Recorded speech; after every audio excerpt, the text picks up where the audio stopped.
Él creía que la vida era una escalera infinita.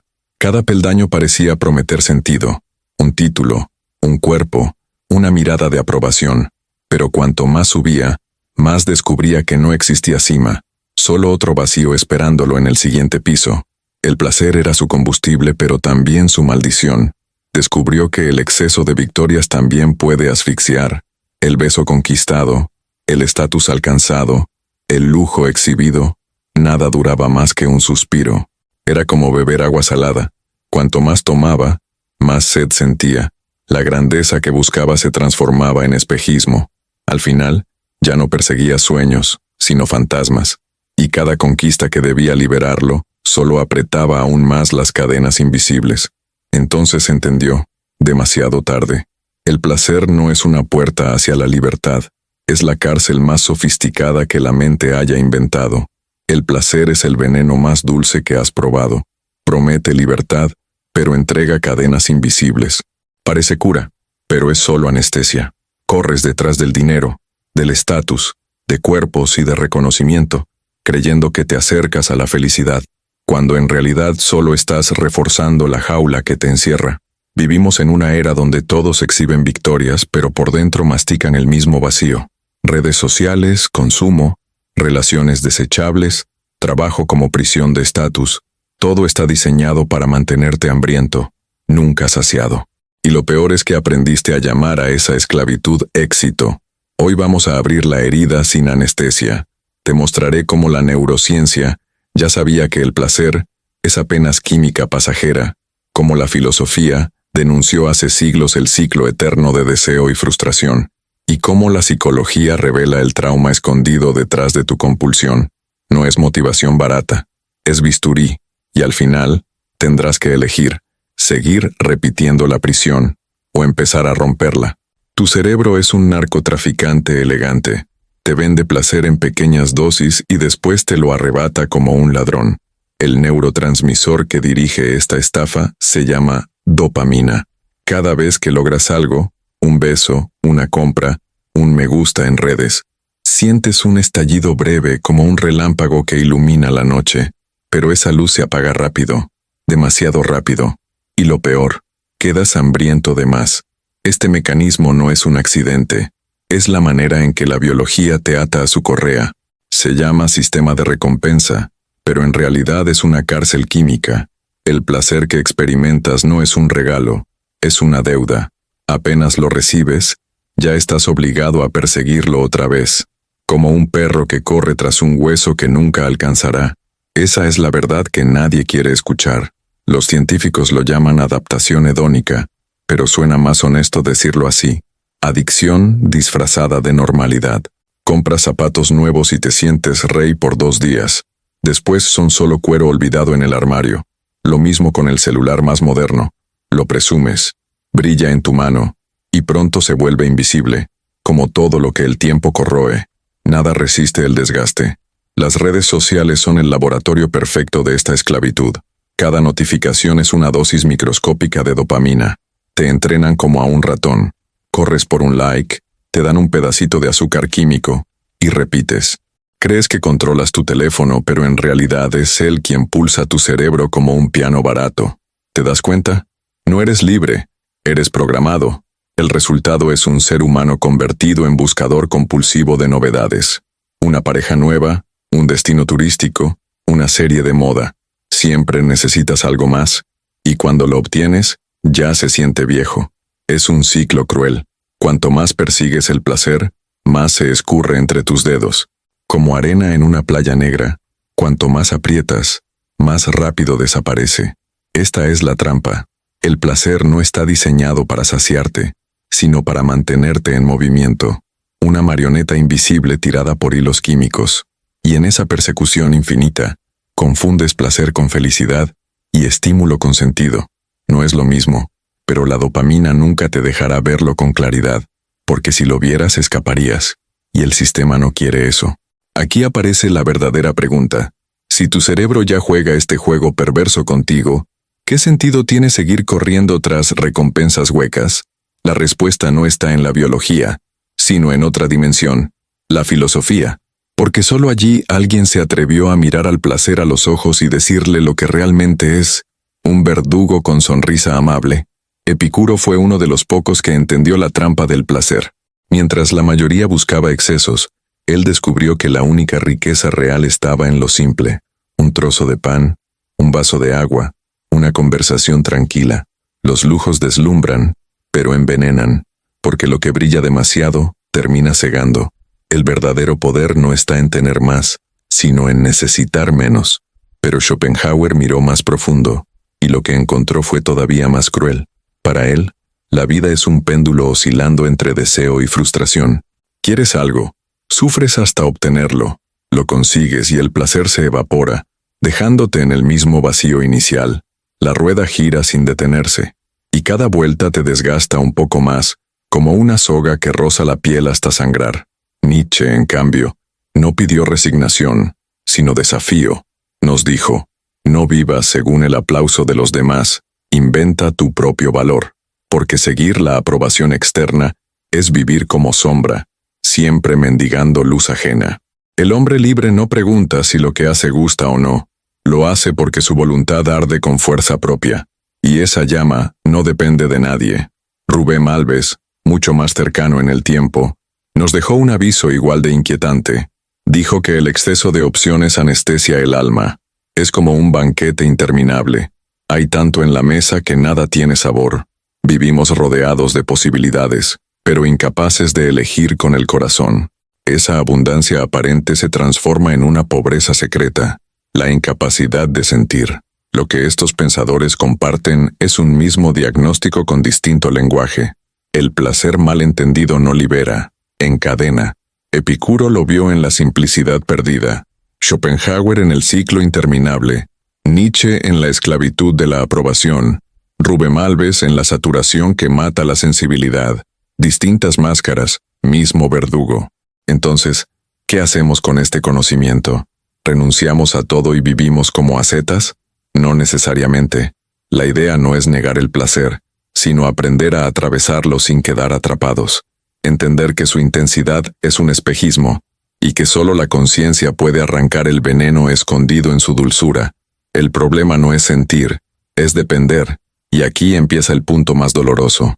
No basta con leer filosofía para escapar de la trampa, porque la teoría se quiebra frente a las heridas personales, los traumas, la necesidad de aprobación, la sed de amor no resuelta. Allí la psicología toma la palabra, porque no basta con pensar. Hay que entender de dónde nace la compulsión que te arrastra. Carl Rogers reveló una verdad incómoda. Gran parte de nuestra autoestima está colgada de un hilo llamado aceptación social. Cuando los demás nos miran con aprobación, sentimos que valemos. Cuando nos rechazan, nos desmoronamos. Esa dependencia convierte la identidad en una marioneta. Basta un gesto de indiferencia para derrumbar el castillo interno. Así de frágil puede ser el yo. Julian, el joven de Stendhal, es un ejemplo vivo de esa fragilidad. Marcado por su infancia humilde, cargaba cicatrices invisibles que moldeaban cada ambición. No era solo deseo de poder, era un grito desesperado. Quiero que me vean, que me reconozcan. Cada logro suyo era un intento de borrar la marca del origen, pero cuanto más ascendía, más se daba cuenta de que el vacío lo seguía. Los traumas de la infancia son arquitectos silenciosos. Un niño ignorado crece buscando escenarios donde pueda ser aplaudido. Un niño humillado se convierte en adulto obsesionado con demostrar valor, y ese impulso no se calma con lógica, porque no nace en la razón, sino en la herida. Julien no perseguía grandeza por ambición, la perseguía para silenciar el eco de su propia invisibilidad. La comparación social era su condena diaria. Miraba a los nobles y poderosos como espejos deformados que le recordaban lo que no era. Esa comparación constante no lo inspiraba, lo desgarraba, porque cada victoria parecía pequeña frente al brillo ajeno. Así funciona la mente humana. Mide su valor en contraste, no en esencia, y esa medida casi siempre sangra. La neurociencia lo confirma. El rechazo duele tanto como el dolor físico. El cerebro activa las mismas regiones que se encienden cuando una herida arde en la piel. Ser despreciado no es solo una emoción, es una puñalada química. Por eso la búsqueda de validación se convierte en compulsión. Necesitamos anestesiar el dolor social igual que calmamos el dolor de una fractura. En el fondo, todos cargamos a nuestro Julien interno, ese niño que aún quiere probar que merece estar en la mesa. Y cuanto más ignoramos esa parte, más nos devora, porque lo que no se sana, se repite, lo que no se enfrenta, se esconde detrás de títulos, romances, objetos, pero siempre regresa, como un fantasma que nunca pierde dirección. Aquí se abre el punto más brutal. Si la herida de aceptación gobierna nuestros actos, entonces ¿qué diferencia hay entre nosotros y un esclavo? La psicología muestra la herida, pero la vida moderna se encarga de multiplicarla. Y es allí donde el placer barato, el consumismo y las redes sociales se convierten en drogas legales del alma. Las redes sociales son el laboratorio más eficaz de dopamina instantánea. Cada notificación es como una jeringa diminuta que inyecta placer rápido. Subes una foto, esperas, y el corazón se acelera cuando aparece el primer me gusta. Pero pronto ya no basta uno, quieres 10, después 100. Es la misma lógica de un adicto. Nunca suficiente, siempre más. El consumismo juega con la misma cuerda. Te convencen de que un objeto nuevo comprará respeto, amor o estatus. Compras el auto, el reloj, el celular de moda, y al principio, brilla, pero la novedad se marchita y vuelve el vacío. Entonces necesitas el siguiente objeto, y lo llamas progreso, aunque sea la misma prisión pintada de dorado. Las relaciones también se han vuelto descartables. Se elige pareja como quien elige un producto en la góndola, rápido, con expectativas de uso inmediato y caducidad temprana. Si falla, se reemplaza sin duelo. El problema no es la libertad de elegir, sino la incapacidad de sostener la profundidad. Todo se convierte en un catálogo donde nadie importa demasiado. El trabajo, en vez de ser un espacio de creación, se transforma en una prisión de estatus. Se mide al hombre por su título, su sueldo, su puesto en la pirámide. No importa si odia lo que hace, lo importante es que pueda presumirlo. Y así, miles despiertan cada día con un nudo en el estómago, esclavos de una rutina que mata lentamente la alegría. El resultado de esta combinación es devastador. Ansiedad crónica, vacío existencial y una depresión que se esconde detrás de sonrisas en Instagram. Vivimos rodeados de estímulos, pero hambrientos de sentido. Y la paradoja es clara. Nunca hubo tanta abundancia, y nunca hubo tanta gente rota por dentro. Un festín de nada. El mundo moderno perfeccionó la trampa. Ofrece placer rápido pero jamás permite reposo. Si bajas la guardia, el sistema te arrastra otra vez. Te mantiene corriendo en círculos, creyendo que avanzas, mientras solo desgastas las rodillas de tu alma. No eres dueño de tu vida. Eres un engranaje en una máquina que fabrica vacío. Y aquí surge la reflexión más cruda. Si todo lo que hacemos, amar, trabajar, consumir, está contaminado por esta lógica de dopamina, ¿queda algún rincón donde pueda nacer la verdadera felicidad? La respuesta exige más que ciencia o crítica social. Necesita una mirada reflexiva, un silencio brutal que desnude la pregunta final. El placer, cuando se busca sin conciencia, se convierte en una prisión invisible. Brilla como diamante, pero corta como vidrio roto. Lo consumes con ansias, pero te consume más rápido a ti. No es libertad, es esclavitud con perfume. Y lo más cruel, la mayoría aplaude estas cadenas como si fueran joyas de lujo. Vivimos como marionetas movidas por impulsos pasajeros. Queremos estímulo tras estímulo, como si fueran gotas de agua en un desierto que nunca se sacia. Pero la sed real no es de dopamina, es de sentido. Y mientras confundamos lo químico con lo vital, seguiremos muriendo lentamente en una fiesta llena de luces artificiales. La filosofía lo advirtió, la psicología lo explicó, y la vida moderna lo confirmó. Perseguir placer sin entender su naturaleza es como beber agua salada. Cuanto más tomas, más sed tienes. El vacío no desaparece, se expande, y tarde o temprano, el alma se quiebra bajo el peso de tanta insatisfacción acumulada. Por eso la pregunta no es cómo conseguir más placer, sino ¿qué clase de vida merece ser vivida? ¿Una vida esclava de la siguiente novedad?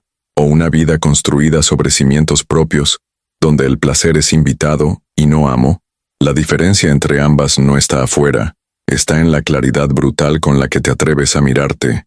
El problema nunca fue el placer en sí, sino nuestra relación con él. Cuando lo idolatramos, se convierte en verdugo. Cuando lo comprendemos, puede ser aliado. La conciencia es el único antídoto contra la trampa. Sin ella, incluso la sonrisa más dulce se transforma en veneno. Con ella, hasta el dolor puede volverse maestro. Y aquí llegamos a la herida más incómoda. ¿Realmente buscas felicidad o solo quieres anestesia rápida para no sentir tu vacío? Porque esa es la línea que separa a los hombres libres de los hombres quebrados. El primero enfrenta la soledad y la transforma. El segundo huye de ella, acumulando placeres que nunca llenan. La decisión final no está en el mundo, ni en la biología, ni en las redes sociales. Está en ti. ¿Seguirás corriendo detrás de estímulos pasajeros? ¿O tendrás el coraje de detenerte y preguntar qué significa realmente vivir? Esa pregunta es una puerta. Atravesarla o no, marcará la diferencia entre repetir la prisión o empezar a romperla. El placer puede ser aliado o verdugo. Si lo persigues ciegamente, te arrastra como un amo cruel. Si lo miras con conciencia, puede enseñarte a distinguir lo real de lo ilusorio. La pregunta que queda es brutal. ¿Quieres seguir siendo un esclavo de estímulos pasajeros? ¿O estás dispuesto a elegir una vida con sentido propio? Mírate con honestidad. ¿Cuántas veces confundiste dopamina con felicidad? ¿Cuántas veces corriste tras un aplauso, un objeto o un cuerpo, solo para terminar más vacío que antes? Si no rompes ese ciclo, repetirás la misma prisión con diferentes máscaras. El tiempo pasa, y tu alma sigue en deuda. La decisión está en tus manos. Empieza hoy a cuestionar lo que consumes, lo que deseas, lo que llamas éxito. Y si esta reflexión encendió algo dentro de ti, no lo ignores. Suscríbete al canal y activa las notificaciones. Aquí vas a encontrar las herramientas que necesitas para despertar, romper tus cadenas y recuperar el poder sobre tu propia vida.